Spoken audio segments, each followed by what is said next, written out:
अपने घर में आग जलाने के लिए चिड़िया का पति लकड़ियाँ काट रहा था। सुबह से दोपहर हो जाती है। वो थक गया था। झाड़ियों में छुपा हुआ दुष्ट कौवा इधर उधर देखता है और झाड़ियों से बाहर निकलता है और जल्दी से आकर पापा चिड़िया का टिफिन खोलता है और उसमें से भोजन खाने लगता है। वो जल्दी जल्दी से टिफिन खाली कर देता है और वहाँ से भाग जाता है।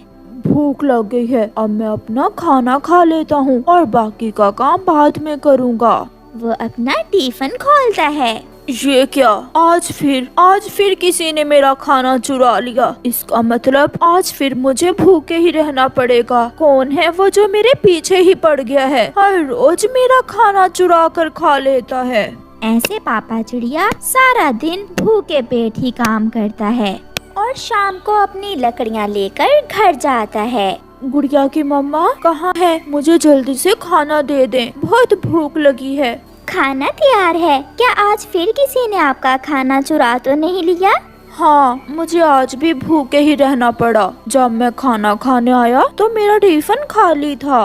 पापा, वो चोर जरूर आपको छुप कर देखता रहता होगा और फिर जब आप टिफिन से थोड़ी दूर जाते होंगे तो वो चोर अपना काम दिखा देता होगा। मैं झाड़ियों में बैठा हुआ था। जैसे ही चिड़िया का पति लकड़ियाँ उठाने दूसरी तरफ गया तो मैं झट से गया और उसका टिफिन खा गया। कालू, क्या था आज चिड़िया ने उसके टिफिन में क्या रखा था? एक भुनी हुई मछली। मछली का सुनकर तो गोरी के मुंह में पानी आ जाता है। फिर तो बहुत मजा आया होगा तुम्हें। कालू, मैं भी जाऊंगी तुम्हारे साथ टिफिन चोरी करने कल। हाँ, मगर ये काम बहुत ध्यान से करना होता है। अगर पकड़े गए तो मार भी पड़ेगी और रुसवाई भी होगी। फिर दूसरे दिन गुड़िया के पापा फिर से अपने काम पर जाने की तैयारी करते हैं। ये ले अपना टिफिन, मैंने खिचड़ी बना कर रखी है टिफिन में। ध्यान रखना कहीं ऐसा ना हो कि आज फिर कोई चोर आपका टिफिन चुरा ले। आज मैं टिफिन अपने पास ही रखूंगा। गुड़िया के पापा काम पर चले जाते हैं।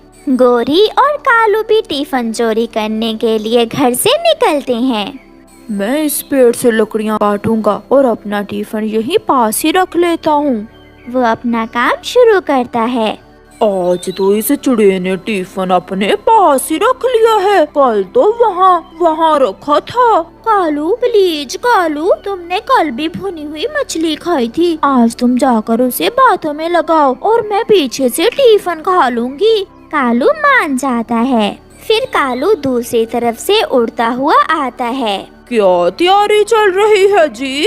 मैं लकड़ियाँ काट रहा हूँ। थोड़े दिनों तक ठंड शुरू होने वाली है, बर्फ भी शुरू हो जाएगी, इसलिए आग जलाने के लिए मैं लकड़ियाँ इकट्ठी कर रहा हूँ। कालू कौवे, तुम कहाँ से आए हो?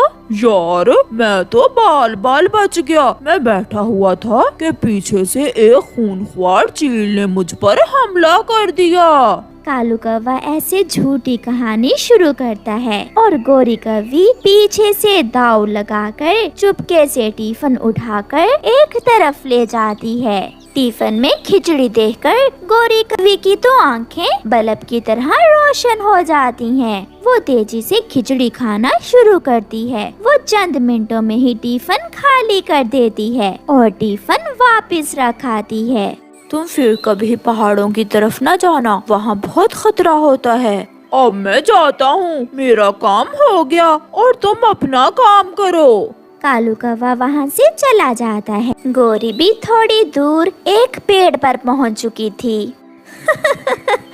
कालू, जब तुमने कहा कि वो चील मुझे पकड़ने लगी थी तो मेरी हंसी निकल रही थी। वो मेरी झूठी कहानी को कैसे सच समझकर सुन रहा था। वैसे आज टिफिन में था क्या? आज टिफिन में खिचड़ी थी। वो चिड़िया तो बहुत मजे की खिचड़ी बनाती है, मजा ही आ गया। अब तुम घर जाओ और मैं दाना खाकर घर आता हूँ। गोरी घर चली जाती है। ये कैसे हो सकता है? आज तो मैं अपने टिफिन से 1 मिनट के लिए भी दूर नहीं गया। मुझे तो ऐसा लग रहा है ये कोई जादू है। ऐसे कैसे हो सकता है? पापा चिड़िया उस दिन फिर से भूखा ही रहता है। शाम को जब पापा चिड़िया घर जाता है तो वो अपनी पत्नी को सारी बात बताता है। मैं पास में ही तो था, फिर ये सब कैसे हुआ? मुझे तो कुछ समझ नहीं आ रही। अब मुझे उस चोर को पकड़ना ही होगा। वो तो हर रोज ही तुम्हारा टिफिन चोरी करने लगा है। पापा, मैं कल आपके साथ जाऊंगी। मैं टिफिन के पास ही छुप कर बैठ जाऊंगी और वो चोर जैसे ही टिफिन चुराने आएगा तो मैं शोर मचा दूंगी। कल वो पकड़ा भी जाएगा और उसे सजा भी मिलेगी। कालू जी, कल कैसे चुराएंगे उस पागल चिड़े का टिफिन? कल की तुम चिंता ना करो, कल मेरी बारी है, मैं अपना काम कर लूँगा। फिर दूसरे दिन जब मम्मा चिड़िया अपने पति का टिफिन तैयार करती है तो खाने में पेट खराब करने वाली दवा मिला देती है। आपने आज टिफिन नहीं खाना क्योंकि आज मैंने चोर को सजा देने के लिए खाने में पेट खराब करने वाली दवा मिलाई है।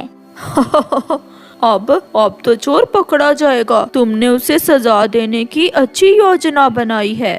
पापा, मैं भी देखूंगी वो चोर कौन है जो मेरे पापा का हर रोज खाना चोरी करके खा जाता है।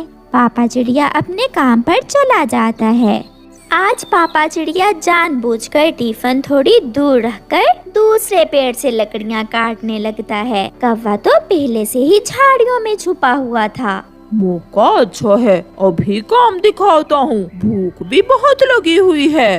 कौवा अभी जाने ही लगता है कि पीछे से गोरी कौवी भी आ जाती है। कालू जी, मुझसे रहा नहीं गया, मैं भी खाऊंगी। हम दोनों मिलकर चोरी करते हैं टिफिन से खाना।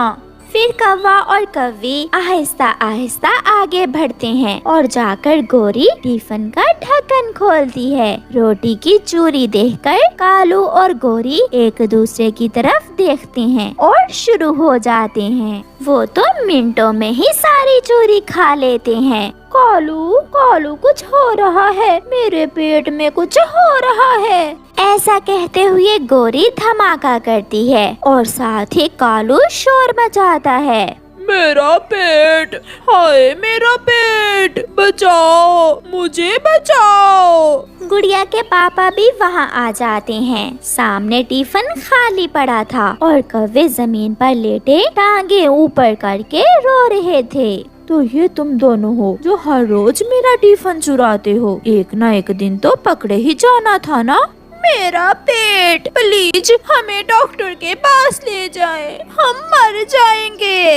हाय। मम्मा चिड़िया और गुड़िया भी वहाँ आ जाती हैं। साथ में मिठू तोता और कबूतर भी था। तो ये है वो चोर, आखिर पकड़े ही गए। दोस्तों, हमें बचा लें, मेरे पेट में बहुत दर्द है। जब चोरी का भोजन खाओगे तो पेट में दर्द तो होगा, और खाओ चोरी का भोजन। आज के बाद तुम दोनों कभी चोरी नहीं करोगे।